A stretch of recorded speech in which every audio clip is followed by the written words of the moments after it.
Hi, Pegleg Page here, the One Foot Gamer. How's it going? I'm doing great. Today, we're going to talk about creating RPG cities. Now, I might have put Dungeons & Dragons in the title because that gets me the best search results.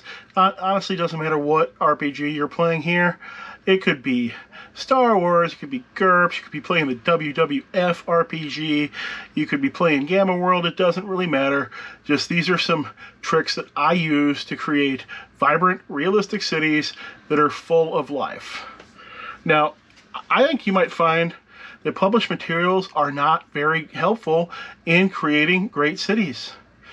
Generally, you'll either get a really very detailed map of buildings, 97% of which are going to be unmarked, or you have things like AEG's World's Largest City here, which goes overboard with keyed locations, but still has a massive map that, from what I recall, is 97% unmarked.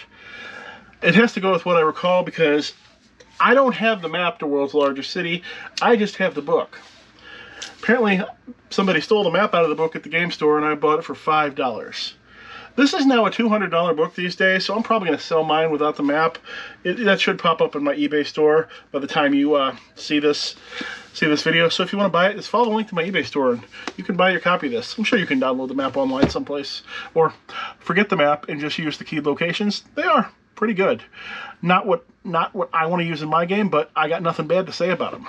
But here's the thing, even if they had every keyed building, every building in that city keyed, you just still have something too unwieldy to use in real life.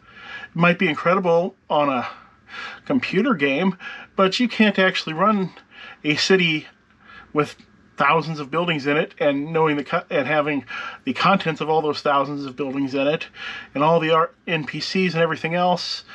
That's not really runnable in a real game. It's too much. It's information overload. There's just too much there. And then when it comes to the NPCs in those cities, most of your published cities, they're going to give you a smattering of NPCs skewed very heavily towards people like the city rulers, guild chiefs, and other people that the NPCs really aren't likely to interact with on a day-to-day basis.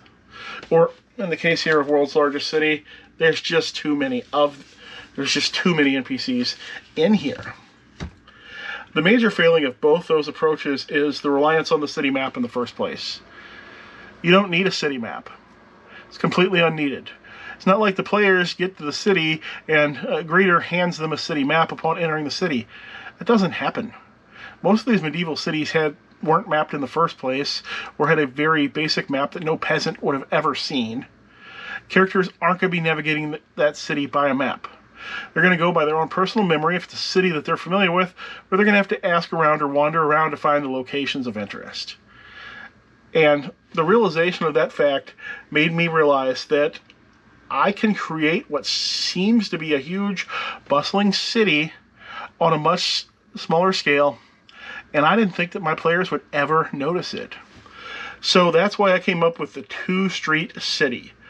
I call it the two-street city because I create my cities with two streets. Usually there'll be a fancy street and a poorer street. We're mostly going to talk about the city the port city I created on Fibber Island, and on that campaign I named the streets Port Street and High Street. Now, once we come up with our two street names, we're going to go ahead and come up with every location that we would normally want to have in a city, and we're going to place every one of them on one of those two streets. If the location is too large or unwieldy to really just exist on one street, then instead you put that it's on the edge. You say that it's on the edge of town. Just pick a direction, Oh, yeah, the King's Castle, it's on the north edge of town. Because maybe you don't want the King's Castle, right next to the barber shop. In our case, on the Fibber Island Port City, I decided that the two streets intersect, with Port Street running north to south and High running east to west. That detail doesn't actually matter. You don't actually have to say where these streets are in conjunction to each other, because your players, ideally, they're never going to realize that there are only two streets. The only reason I did that is because at the time I ran a very city-based campaign around that city, and I had actually created like full-size battle mats of both streets. Even then, the players still didn't realize that that the city wasn't endless, because I'd only ever have one section of the map out at a time, so they never realized that there were only 2 streets and it didn't go on forever. But then you've created them all. You go ahead and you keep a little private map of both streets. Now your private map, there's no empty buildings on that. It should just consist of one keyed location after another, right next to each other. Or if there's actually supposed to be empty space there, go ahead and put empty space. But usually your medieval towns and cities, they're pretty dense, because everybody's going to take as much land as possible, and they're going to build their buildings right next to each other. If you have to add a location later, you just put it at the end of one of the streets. Now, I like to go ahead and make little maps of most or all of my individual locations. This isn't strictly needed, but you could do it. And plus, I'll reuse some maps. I'll reuse location maps from myself, from other adventures. But I just like to have a map of everything just for my detailed city. And I like to go ahead and detail on some level every single NPC that belongs in every one of these buildings. The very minimum, I'm going to give them a name, an age, some sort of hook or personality trait, like Joseph is 150 gold pieces in debt to some unsavory characters after his attempt at running an animal in the fighting pits went wrong. His family isn't aware of this, and he's starting to get desperate. That gives me something to go with, something predefined that I can go with if the character starts interacting with the PCs in any way past the most basic level. I don't need to write an entire book about the NPC, just give them a paragraph. Or one big long sentence. I can always expand the character later if they become important. Then, also, I go ahead and I create a group of NPCs who are either from out of town or who don't belong to a certain location. There's always going to be some out-of-town travelers. There's always going to be some homeless, some people that you don't necessarily need or want to belong to a certain location. If you don't want the players going to the wizard's house, then you can put the wizard on the NPC group and don't give them a location.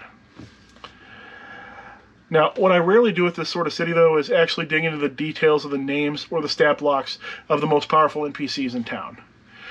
The characters aren't going to randomly be running into the Lord High Mayor on the street, and leaving who these people are vague allows me to fill in the details on these characters in whichever way is required for the story later. I've ran the Fibber Island Port City for 20 years now.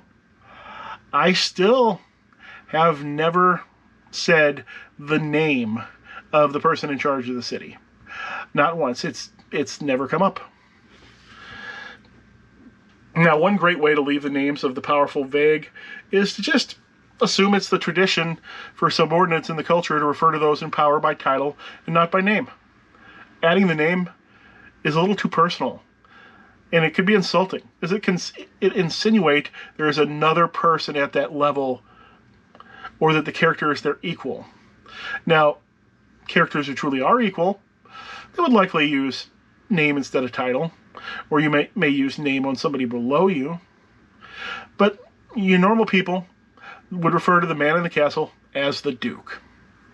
He'd only be referred to Duke Rhineway if there was absolute need to separate him from some other Duke, such as, a discussion going on far outside his lands, or if Duke Rhineway was actually deceased and his son, Duke Rhineway II, was now the one in the castle. I've pretty much always done it this way. I've never had to explain it to my players, and nobody's ever asked for an explanation. And this goes back to early D&D.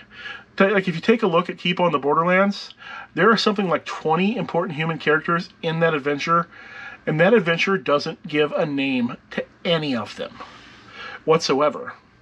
It doesn't really give gives very few of them personalities or motives or anything else either, for that matter. Most of them just have positions and stat blocks. Now, once you got all this made up, everything in the city that happens will happen to one of these people who either belong to your keyed locations or to the list of extra characters, unless you particularly need to introduce somebody new for something to happen to them. Now, what you have here is a vibrant living city now. If a bar fight breaks out and the cowardly elf flees into the building next door, then you know exactly what that building is and who should be inside it. If you need to know who's sitting on the bar stool next to the dwarf, you can just roll randomly off your inhabitants or pick one off the list. The players, they'll continue to encounter the same characters over and over again, and they'll encounter them in more than one location. You know, you might encounter the tobacconist both in his own shop, and you may encounter him at the restaurant as well. It's going to feel very real and detailed, and the players will never catch on that this bustling city of supposedly 50,000 people is actually just 34 buildings, the 80 people inside them, and a list of 20 extra wandering NPCs who don't have locations added to them. The players likely will never notice that there are only 2 named streets. If anything, doing that, having only 2 named streets, actually just creates a sense of familiarity with the players, and instead I'll just hear things like, "Oh, the jeweler's on High Street? Isn't that nearby where the hotel is?" And I'll say, "Yes, James, it is." And thus it seems like they're learning that city, even though it only has 2 streets. All right. Nope, not going to end it there. Now, when I go to make my villages, I do the villages the same way, with the only difference being that I generally do make my villages 2 streets, usually that intersect, but in this case, that is the whole village. I go ahead and make it about the same size, and I make it the whole village. Now, do I do this to every single city, town, and village in the campaign? No.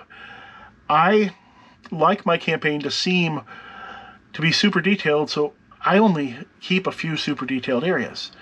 You know, there'll be 1 super detailed city, 1 super detailed, town, 1 super detailed barbarian camp, and so on. And I will center the campaign around these super detailed areas, while any place else is going to be an in and out, going to be an in and out job. If we visit the capital of the Kingdom, we're going to be there and gone in 1 session, maybe 2, because I don't have the capital of the Kingdom detailed in great detail. I just have some notes on how it's got a lot of houses of learning, and how there's 12, how it's on an island in the middle of a river and there's 12 bridges that go to it.